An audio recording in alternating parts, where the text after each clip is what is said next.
The room was so dark that Esther could hear the sound of her own heartbeat. Outside, the winter wind howled through the cracks in the door, carrying a chill that seeped deep into her bones. On the wide bed, she lay beside Richard, the man who had been her husband for over 25 years. The man she once believed she knew better than anyone else in the world. Tonight was supposed to be beautiful. They had just finished a candlelit dinner, toasting to another wedding anniversary. Richard's smile was as gentle as ever when he said, "You're the only person who makes me feel at peace." Esther believed him just like she always had, but when the room fell silent, the only sound the ticking of the clock, a small, barely audible whisper shattered her world. "I will leave with someone else." The voice was soft, but clear enough that Esther stopped breathing to make sure she hadn't imagined it. Richard's voice. Not a dream. Not an illusion. She turned to look at him, eyes wide in the darkness. His face was calm, the faint light from the clock glinting off his pale skin, his lips still curled in a dreamy smile. She wanted to believe he was talking in his sleep. She wanted to believe it was just a meaningless murmur in a random dream. But then, his voice came again lower, deeper, like a knife sliding straight into her chest. "I'll leave. With Emily." That name froze her completely. Emily. Her heart stopped. There was no mistaking the way he said it, tender, drawn out, the way one calls the name of someone they love. The air in the room disappeared, replaced by the furious pounding in her chest. Esther sat up. The blanket slid off her body and hit the floor with a cold rustle. She looked at Richard, the man who once swore he'd never leave her, and felt as though she was staring at a stranger.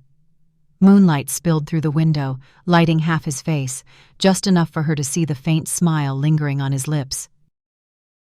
And a gentle smile, but not meant for her. Esther stood motionless in the dark, her bare feet pressed against the freezing wooden floor.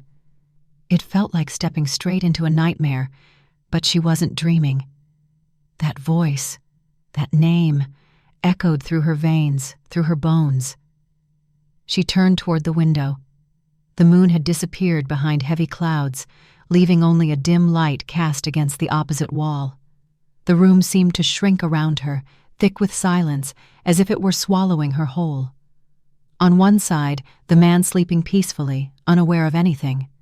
On the other, the chaos screaming inside her head.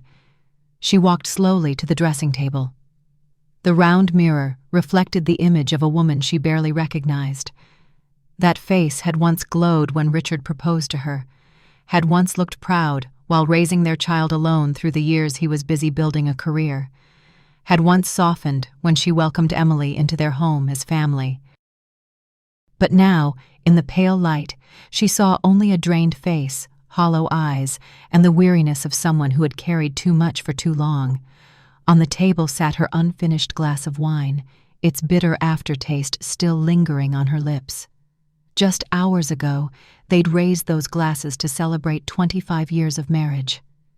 Richard had looked at her, his gaze warm, and said, "You are the best thing that ever happened to me." And Esther believed him completely. But now, only a few hours later, he was dreaming of another woman. Not just any woman, Emily, the young girl who once called her mom, who once clung to her for comfort when she cried. Esther wanted to scream, to shake him awake, to demand an answer. But her throat tightened, as if something had lodged inside it. No sound came out. Only tears silent, burning rolled down her cheeks and fell into the glass of red wine, mixing with the taste of betrayal. Outside, snow began to fall. The first snow of the season, small, light, silent as tears. Each flake hit the wooden window frame softly, marking the rhythm of a wordless collapse. The night stretched endlessly, pulled long by a nameless grief. Esther didn't know how long she sat there, her back against the headboard, her eyes fixed on the man beside her. Richard slept soundly, as if nothing had happened. Every breath he took felt like claws raking across her chest. That name, Emily. It rang in her mind like a death knell for a marriage she had thought was unbreakable. The pain wasn't just from betrayal, it was from realizing how blind she had been. For years, the signs had been there, and she had seen them all. She had simply chosen not to believe. There are moments in life you don't realize were happiness until they've turned into memories. For Esther, happiness used to be simple: a small house, a man with smiling eyes, and the sound of laughter echoing across the dinner table. She was 30 the year she met Richard. At the time, she taught literature at a high school, sharp, independent, and opinionated in a quiet way that drew attention without her even trying. They met at an education conference. Richard had been invited as a guest speaker, a financial consultant who had just published his first book. He wasn't handsome in a dazzling way, but there was something about him, a blend of intelligence and calm confidence that made people listen. Esther caught his attention immediately. He pursued her steadily, with deliberate sweetness. Not grand gestures, just small, thoughtful ones that slowly wore down her defenses. Within a year, they married and moved into a modest house in the suburbs. Richard called it our dream home. In the early years, they were genuinely happy. Richard went to work, Esther taught her classes, and every evening they cooked together, read side by side, listened to jazz records until midnight. They never rushed to have children. And both agreed, as long as we have each other, we have enough. But like most marriages, the cracks began quietly, soft, slow, almost invisible. When Esther turned 40, she learned she couldn't have children. Richard didn't blame her, but something shifted. Not anger, not disappointment, just distance. She eventually left teaching to help him with his administrative work at home. She kept the house spotless, handled the laundry, cooked his favorite meals. She told herself, taking care of him is also a kind of love. And little by little, her sharpness faded. Her world became smaller, quieter. She stopped writing. She stopped arguing.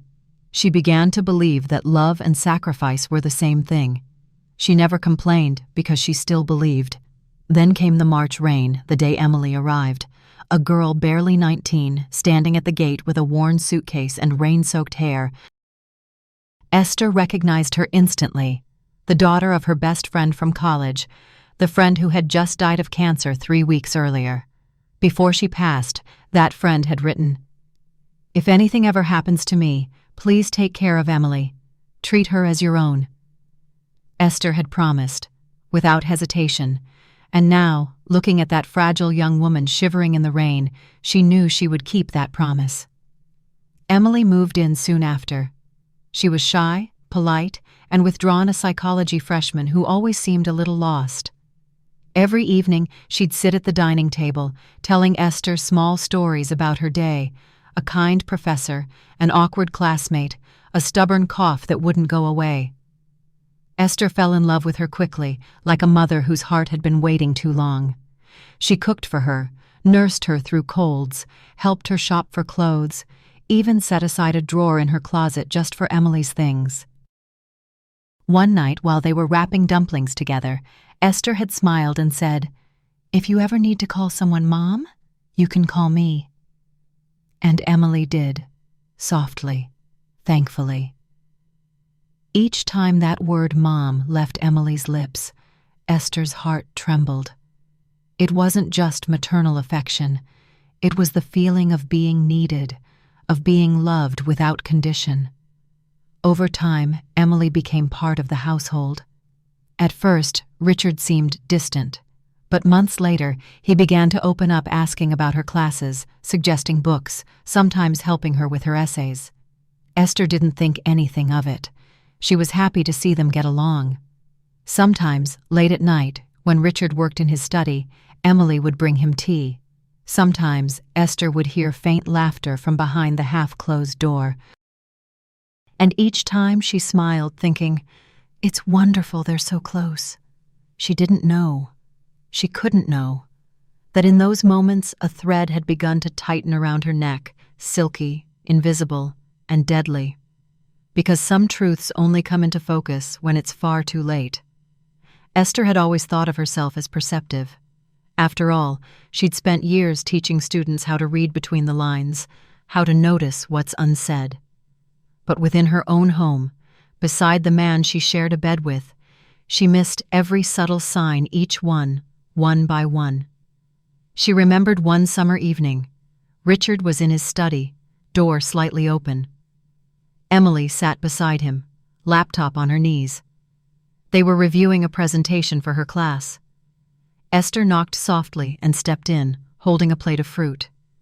"Come in," Emily's cheerful voice floated out. When she entered, both turned to look at her, startled, just for a second. Then Emily smiled quickly.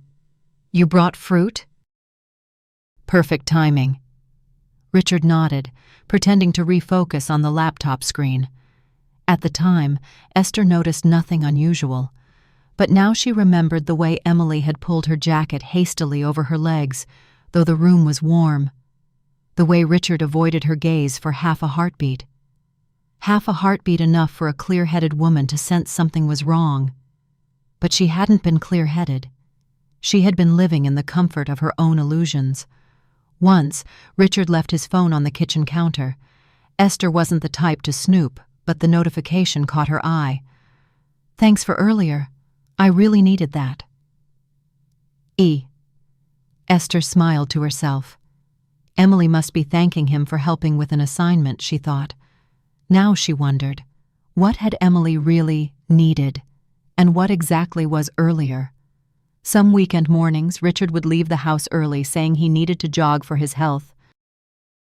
But when he came back, his shirt was dry, his shoes clean, and there was a faint scent of perfume not his. Esther had once teased him, brushing his cheek. "Were you running? Or meeting someone?" He had laughed, and that laugh now echoed in her head like mockery. Even Emily had changed. The girl who used to cling to Esther's shoulder during nightmares now hugged her less. She avoided eye contact, wore makeup, dressed differently, and when she looked at Richard, there was something new in her eyes. Esther saw it. She saw it all. And she stayed silent. Silent because she still hoped. Because she thought that if she was patient enough, kind enough, everything would go back to the way it was. She didn't realize that silence, too, can be a knife, a dull blade that wears down a marriage and cuts your own heart, one slice at a time. If Esther had to choose one moment that defined the collapse, it would be that quiet June afternoon. The sunlight slipped through the curtains in soft yellow strips across the floor. She had come home early that day, canceling tea with an old friend because she wanted to make Richard his favorite pumpkin soup. Something simple, small, but it made her think, maybe today will be a good day. When she stepped inside, the house was still. Music floated from the Bluetooth speaker in the kitchen, but not jazz. Not their usual Miles Davis or Coltrane. It was an indie ballad, dreamy, slow, unfamiliar. Esther moved down the hallway, about to call out, then stopped. The door to Richard's study was ajar. Through the narrow gap, she saw Emily standing by his desk, leaning close to whisper something into his ear. Her hair brushed his shoulder as she tilted her head, and Richard smiled. Not his usual polite smile, not the courteous one he wore at dinner parties. This one was soft, alive, almost bashful. The smile of a man who'd forgotten the world around him. Esther froze. She didn't speak, didn't open the door, didn't scream.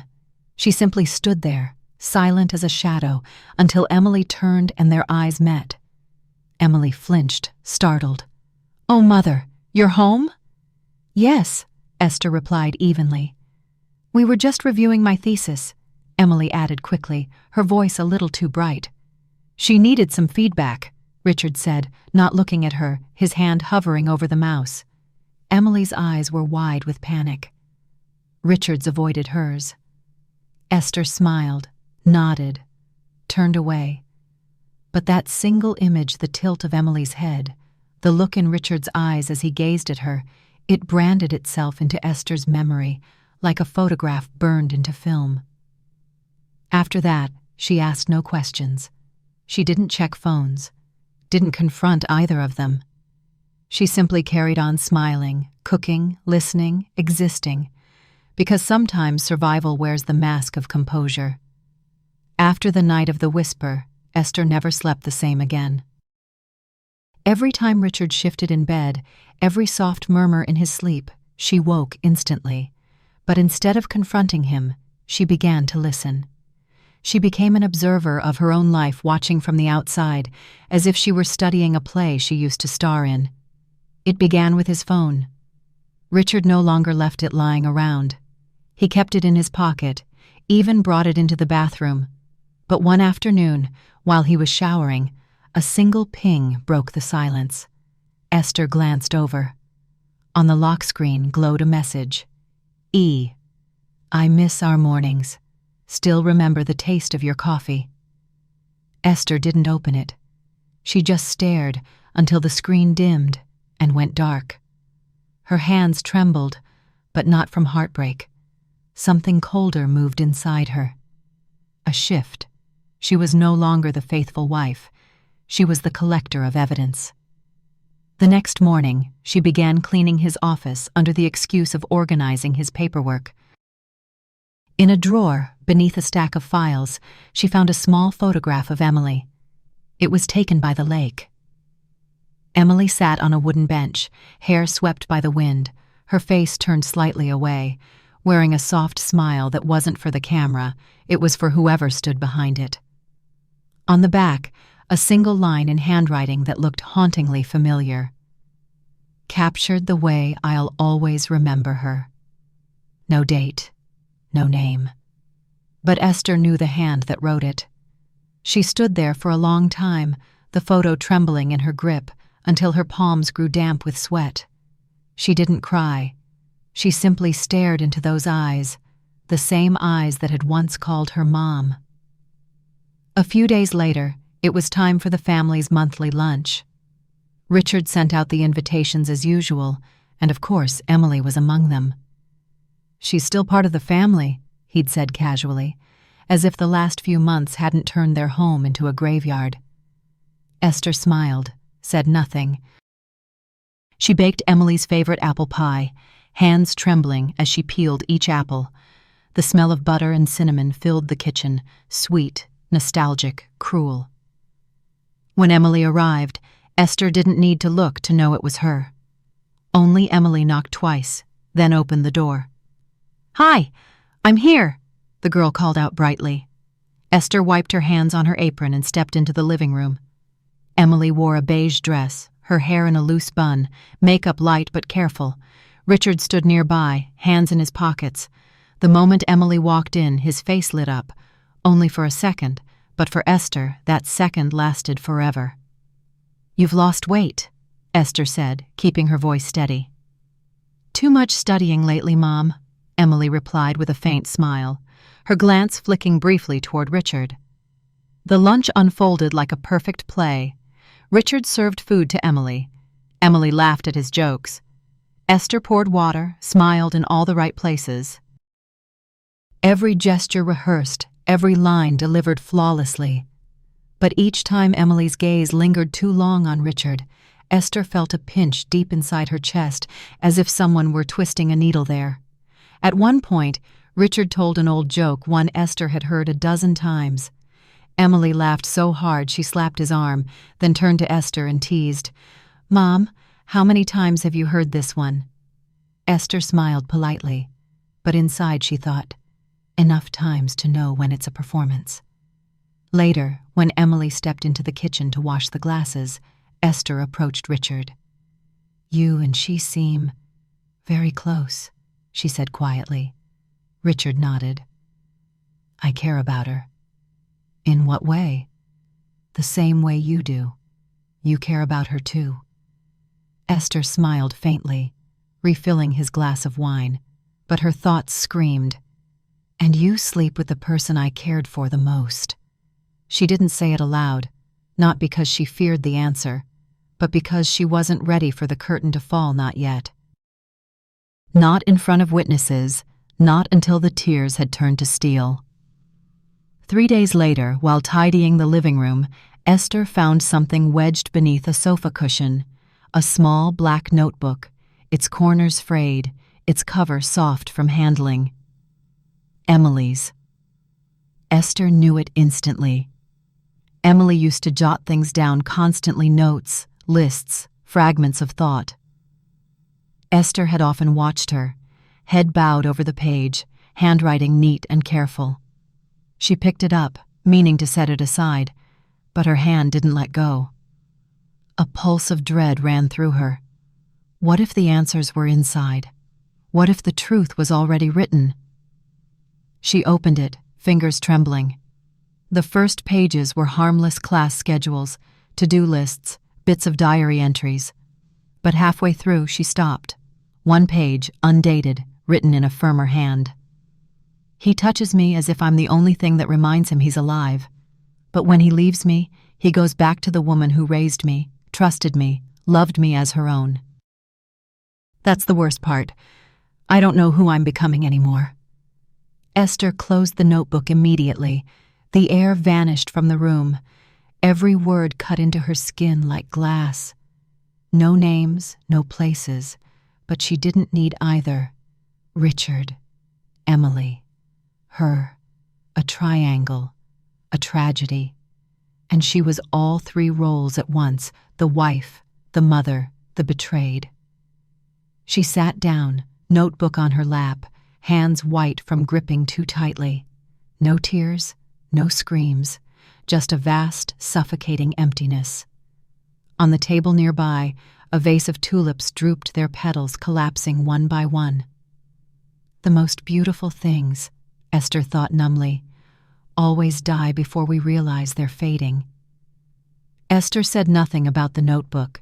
She didn't throw it in Richard's face. She didn't confront Emily. She simply slid it back under the sofa cushion, exactly where she'd found it, as if pretending she hadn't read it could erase what she knew. But from that moment on, every word she spoke was wrapped in velvet and lined with blades. The next morning, while Richard was shaving, Esther sat quietly on the edge of the bed and asked softly, "If you ever had to leave this place, what would you take with you?"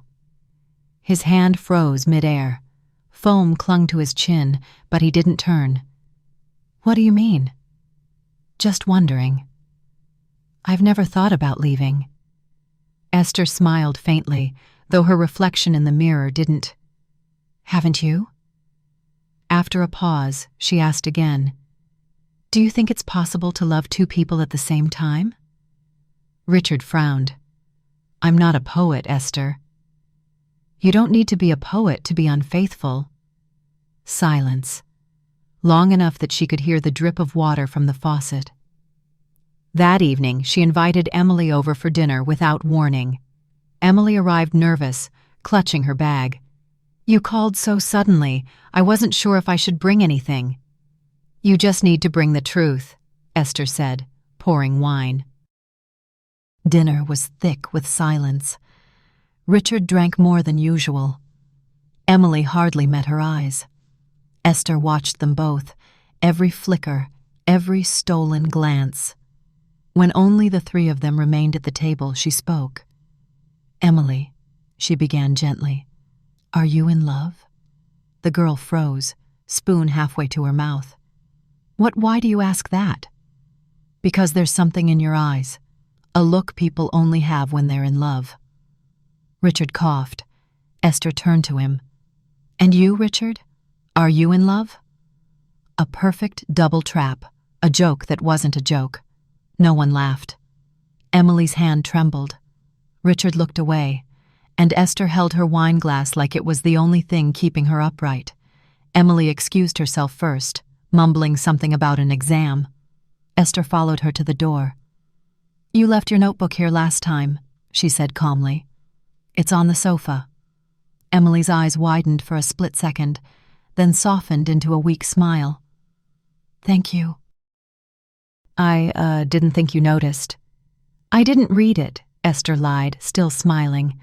"I respect privacy." Emily stammered a thank you and hurried out. Esther stood in the doorway, watching the car lights fade down the street. She didn't need a confession. The panic in Emily's eyes was enough. The lie had already spoken for them. Richard's office had always been his kingdom, his private world. For 25 years, Esther had never entered without permission. But that afternoon, when he said he was meeting an old client, she stood before the door and realized she no longer needed permission. She opened it slowly. She wasn't sure what she was looking for. But sometimes, a woman's intuition, especially one shaped by betrayal, is sharper than any map. Drawer by drawer she searched, bills, contracts, cufflinks, pens all neatly arranged, until the last drawer, a heavy one with a key tucked carelessly inside a pen box. Inside was a thin envelope. No label, no markings. Esther opened it. A photograph. Emily again, wearing a white dress, hair loose, standing in a field of tall grass. Sunlight poured through her hair, making a faint halo. She wasn't smiling, but her eyes were fixed on the camera with quiet intimacy. The kind of gaze that doesn't belong in family photos. The kind of gaze shared only between two people who know too much. Esther's hand went numb. The photo slipped from her fingers, landing face down on the floor. He had never photographed her not like this. In their 25 years together, every picture was posed. Vacations, anniversaries, obligatory smiles. But this was taken with feeling. It was the look of a man in love. She picked it up. The back was blank. No date, no message, but its silence said everything. She slid it back into the envelope, closed the drawer, and left the room. There was nothing left to doubt. Not about Richard and Emily. Not about the depth of their deceit. And perhaps worst of all, not about how little she had truly been loved. That night, Richard went to bed early, or pretended to. Emily hadn't been back since the dinner.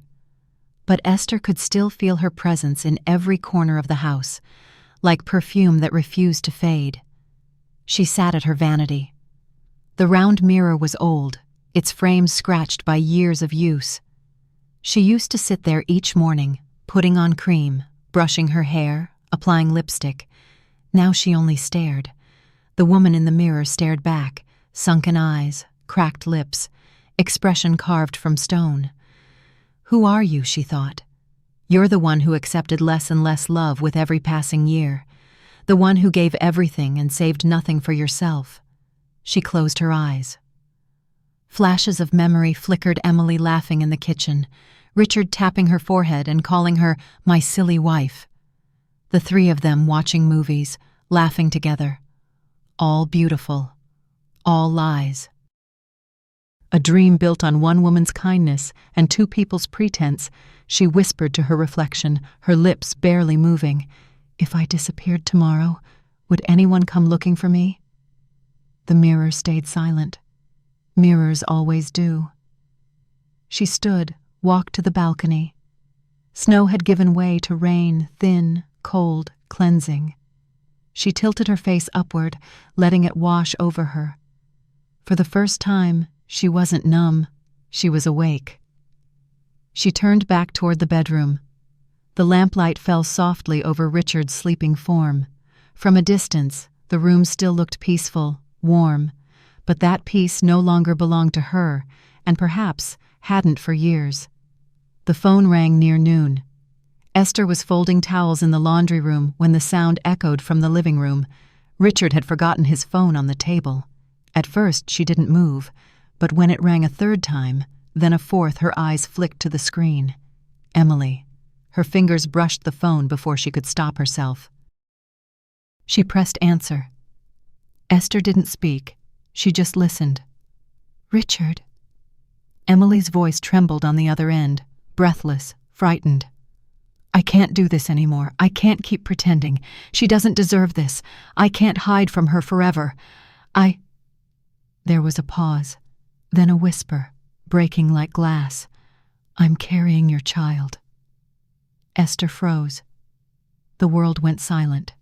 No hum of the washing machine, no sunlight through the window. Just that one sentence, echoing again and again. I'm carrying your child. Your child. Then came another whisper, small and desperate. She loves me like her own, and I've taken everything from her. Esther hung up. Her hand shook. The phone slipped from her fingers, landing softly on the carpet.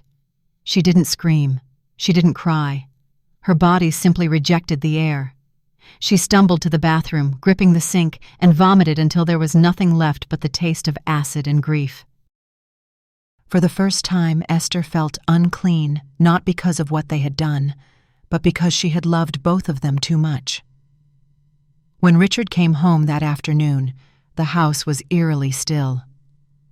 Esther sat at the dining table, her hands clasped tightly. Sunlight sliced through the window, cutting her face into two halves, one bright, one shadowed. Richard hung his coat over a chair, smiling faintly. "You're home early. I called, but you didn't pick up." Esther didn't respond.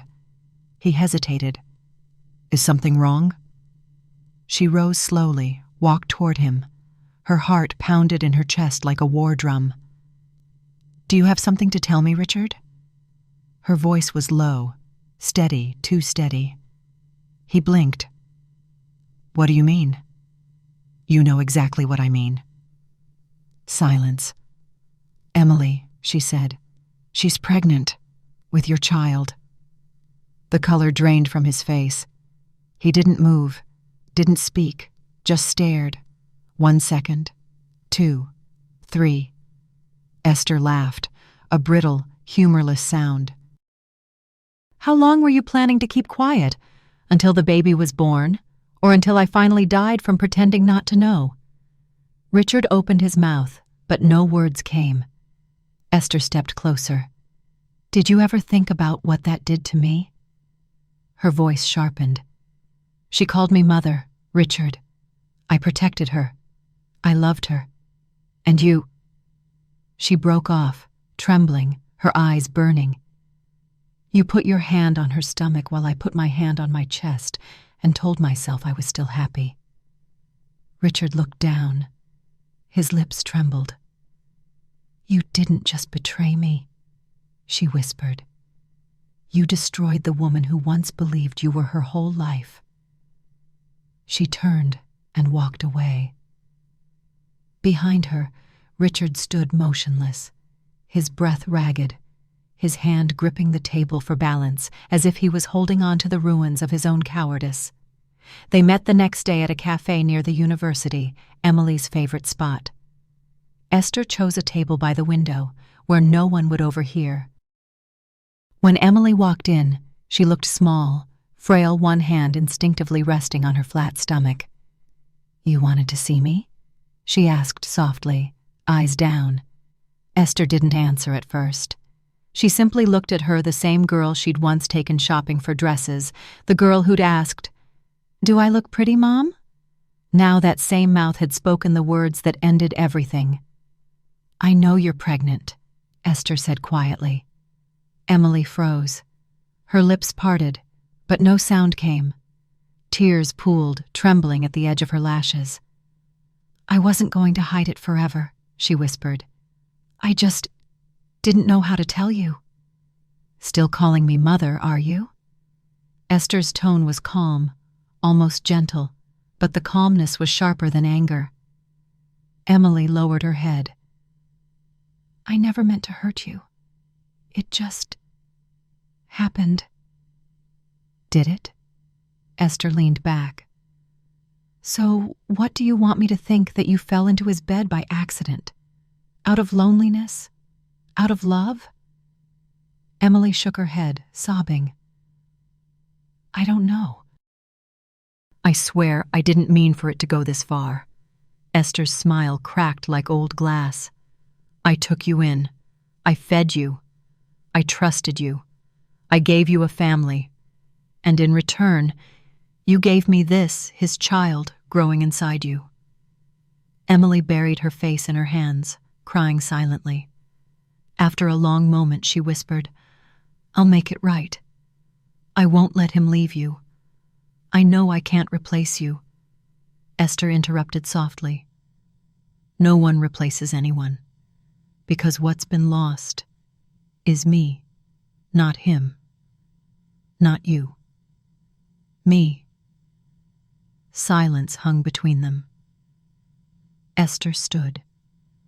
She placed a folded napkin on the table inside it, a small silver bracelet she had worn for years.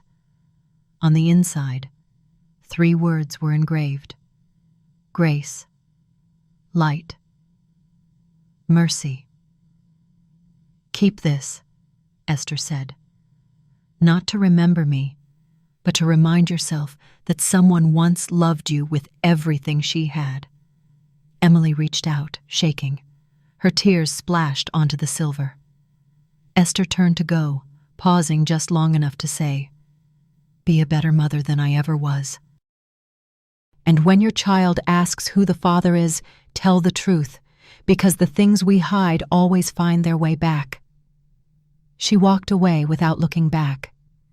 Behind her, Emily's sobs dissolved into the city noise, and inside Esther, there was only silence. That night, the house was motionless again. Richard lay on the couch, eyes closed, pretending to sleep. The television flickered aimlessly, light without sound. In the bedroom, Esther stood holding the nightgown she'd worn on their anniversary, the one he once said made her look like moonlight. Now the moon was cold, and the man who had admired it no longer looked up. She walked into the bathroom. The mirror caught her reflection. No tears, no expression, just a hollow face stripped of everything that once made it gentle. A noise came from outside. She turned. Richard stood in the doorway, his face pale under the yellow light. "You're not sleeping?" he asked quietly. "Sleep doesn't erase memory," she replied. "We need to talk." "No, Richard. You need to talk. I'm done being the stage for your remorse." He stepped closer, hesitant, like a man walking through a house he used to own. "I never meant for it to go this far." Esther looked up, meeting his eyes for the first time in days. "Yes, you did.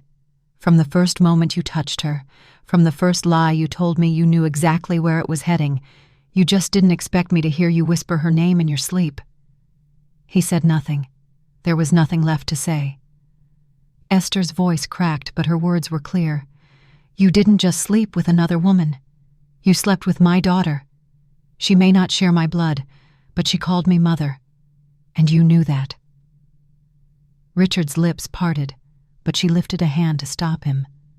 "Don't speak. You've already taken everything. My love, my trust, my dignity, even my ability to forgive." She turned toward the door. "Where are you going?" he asked, voice breaking. "To a place where my name still means something." She left with nothing. No suitcase, no plan. Just her 2 hands and a lifetime's worth of silence. The night air hit her face like water. There was no rain, yet she felt soaked, drenched from within, as though the weight of 25 years had finally burst. Esther lived for a while on the kindness of an old friend, Carol, a former colleague from her teaching days. The apartment was small but warm, filled with plants and quietness. No one mentioned Richard. No one said Emily's name. And Esther didn't offer anything. She carried her silence like an illness.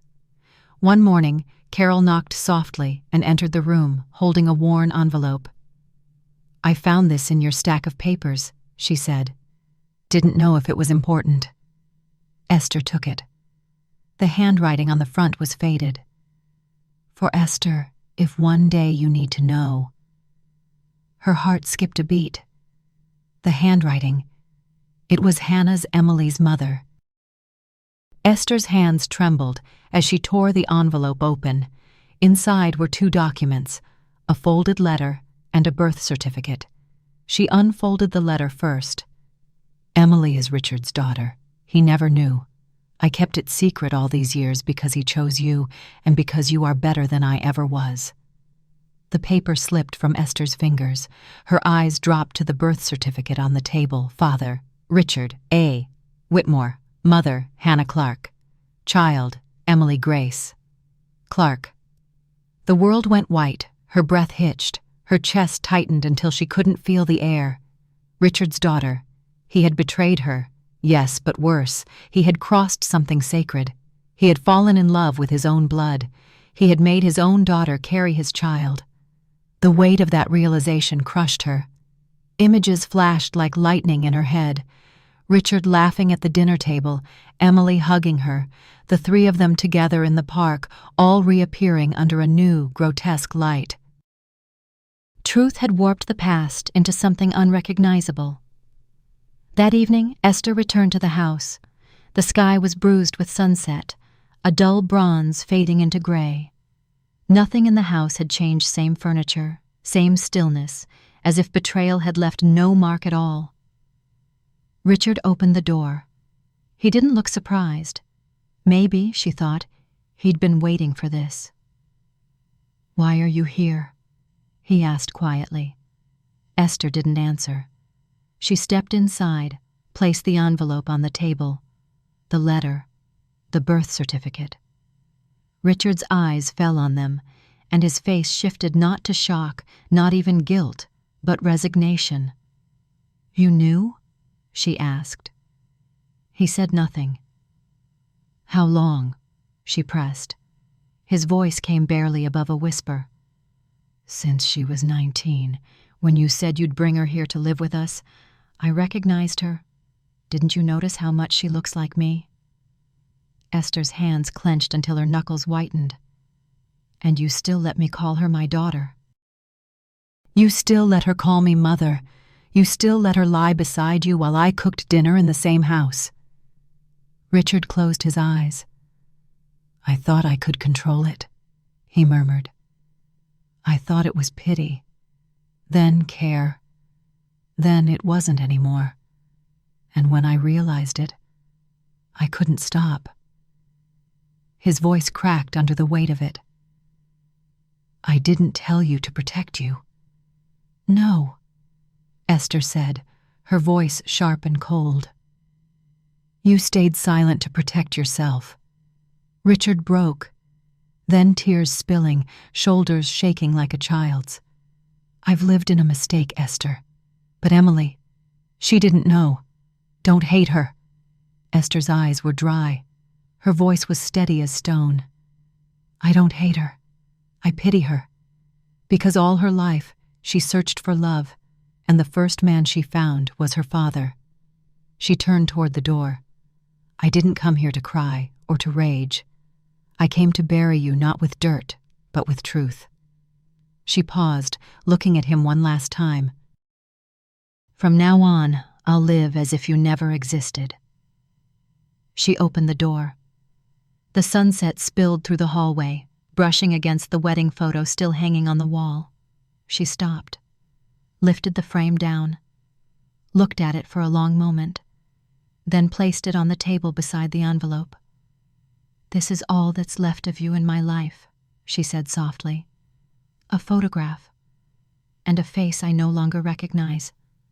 She walked away into the cooling night, the last light of day dying behind her. That night, in her small rented room, she sat in silence. The lamp glowed dimly. Her old mirror reflected a woman she didn't know. Her hair tangled, her lips pale. Dark shadows bruised her eyes. She stared into them, the eyes that had once been gentle, and saw something new, something feral, something awake. "Who are you now, Esther?" she thought. "The one who loved too much, the one who trusted too easily, the one who let herself disappear." She reached up and removed her earrings, small silver ones, a wedding gift from Richard, then her necklace, then her ring. Piece by piece, she peeled away the years, the promises, the illusions like shedding a skin that no longer belonged to her. The mirror caught her bare face, no mask, no adornment, only flesh and the scars no one could see. She wept then, silently, tears falling like confession. Then she laughed a thin, cracked laugh that trembled in the quiet. "Look at you, Esther," she whispered to her reflection. "You lived a decent life. You loved, you cared, you forgave. And in the end, you were destroyed by the man you called husband and the girl you called daughter. She touched the mirror with her fingertips. Cold. "From now on," she whispered, "you live for no one but yourself." And in that moment, for the first time in years, she wasn't a wife. She wasn't a mother. She wasn't the betrayed. She was the survivor. And in her tear-reddened eyes, there was the faintest spark, small, fragile, but alive. It was a quiet Saturday morning when Esther returned to the university. No one knew she was coming. She didn't call, didn't plan. Her feet simply led her there as if her body knew there was one last thing left to put to rest. She waited at the end of the red brick walkway where students crossed between buildings. Autumn leaves swirled around her shoes, the air crisp and faintly sweet. Then she saw Emily. The girl, no, the woman walked slowly down the path, wearing a long coat, one arm wrapped protectively around her belly. Her hair was loose, her face pale but calm. She moved with the cautious grace of someone learning to live again. Esther's breath caught. They stood facing each other across a small patch of sunlight. Neither spoke at first. Finally, Esther said softly, "Are you doing all right?" Emily nodded. "I'm fine. The doctor says everything looks good." Esther nodded too. Silence again. Then she reached into her pocket and pulled out a small silver bracelet, simple, worn smooth with years of use. 3 words were engraved inside: grace, light, mercy. Emily stared at it, tears welling instantly. She recognized it. Esther stepped closer and held it out. "Take it." Emily shook her head. "I can't." "Yes, you can," Esther said gently. "Not to remember me. To remember that once you were loved by someone who gave everything she had to give." Emily's face crumpled. She covered her mouth, sobbing. Esther didn't touch her. She simply stood there, watching, her expression soft but unreadable. When the tears finally quieted, she said, "Live, Emily. Be a better mother than I ever was. And when your child asks who his father is, tell him the truth, because secrets always find their way home." She turned to leave. No hug, no goodbye. Just a faint nod, a quiet closing of a door that would never open again. Behind her, Emily cried into her hands, her sobs swallowed by the wind and the rustling of fallen leaves. And for the first time, Esther felt nothing but stillness, no anger, no hate, only peace. The kind that comes after you've lost everything and survived anyway. Esther rented a small apartment on the 3rd floor of an old building. No elevator, no luxury, just space and silence. No one there knew who she was. To her neighbors, she was simply the quiet woman, the one who watered her plants at dawn, read by the window at dusk, and never turned the lights on too early. No one knew she'd once been a wife, a mother, a name whispered at dinner tables. Now she was just Esther. No titles, no history. The apartment was nearly bare. 1 table, 2 chairs, a narrow bed, a small round mirror. She no longer needed a mirror big enough to see her whole self. All she needed was to check, each morning, whether she was still alive. A clock ticked softly on the wall, steady, patient. Each second a heartbeat, each minute a tiny piece of the past left behind. Sometimes she caught herself wondering, if I died tonight, would anyone knock on my door tomorrow? Would anyone say my name? The thought didn't make her cry. It only made her quieter. One rainy afternoon, she opened the small wooden chest she'd carried from her old house, the only thing she hadn't left behind. Inside were a few photographs, their wedding picture, Richard smiling with his arm around her shoulders, the 3 of them together on a park bench, Emily barely 20, laughter caught midair. In those photos, they looked like a family, happy, whole. She stared for a long time until the images blurred. There was also a letter, one she had written years ago for Richard's 50th birthday. "Thank you for choosing me. No matter how the world changes, as long as you come home, I'll have enough." She laughed softly, a dry, brittle sound. He had stopped coming home long before she realized it. At the bottom of the chest lay a small button, the one Richard had lost the night they first kissed on the staircase. She had kept it, foolishly, as proof that beginnings could mean something. Now, holding it in her palm, she thought, "This is all that's left of a wrong life." She stepped out onto the balcony, wind carrying the scent of wet earth. She wanted to throw it away. Her fingers tightened, ready, then stopped. "Not because I want to keep it," she whispered, "but because it's a piece of me, and you can't throw yourself away." At the market one day, the shopkeeper asked her, "What name should I put on your order?" Esther hesitated. A second, 2, 3. It had been so long since anyone asked her name. Not that woman, not the wife, not the neighbor, just her. She swallowed and said quietly, "Esther." The word felt strange on her tongue, like calling someone back from the dead. For years, Richard had stopped saying it. It had vanished between them, replaced by nicknames, half-words, silence. Even Emily had only called her mother Esther, a name shared, never fully hers. Now, standing there, she whispered it again under her breath, as if relearning her own language. Esther. For a moment, she felt real. But later that night, staring into her small mirror, she asked softly, "If no one says your name anymore, do you still exist?" The mirror gave no answer, but her reflection smiled a faint, weary, defiant smile. Months passed. One spring afternoon, Esther returned to the old city. She hadn't meant to, but her feet took her there again, to the streets she once knew by heart. Cherry blossoms floated through the air like pale ghosts. And then, across the street, she saw Emily. She was standing beneath a blooming tree, holding a baby 6 months old, maybe more. Her face was thinner now, but softer, illuminated by a quiet strength. The child slept peacefully, a tiny hand clutching her coat. Esther's breath caught when she saw his face, those eyes. Richard's eyes. She didn't move, didn't call out. But Emily saw her. Their eyes met across the street. No words, no gestures, just a moment suspended in light and wind. Emily gave a small nod. Esther returned it. No hatred, no apology, just something else, something closer to understanding. Emily bent down and kissed her child's forehead. A tender, trembling kiss that looked like a promise. Esther smiled a small, quivering smile. But it was real. "You're alive," she thought.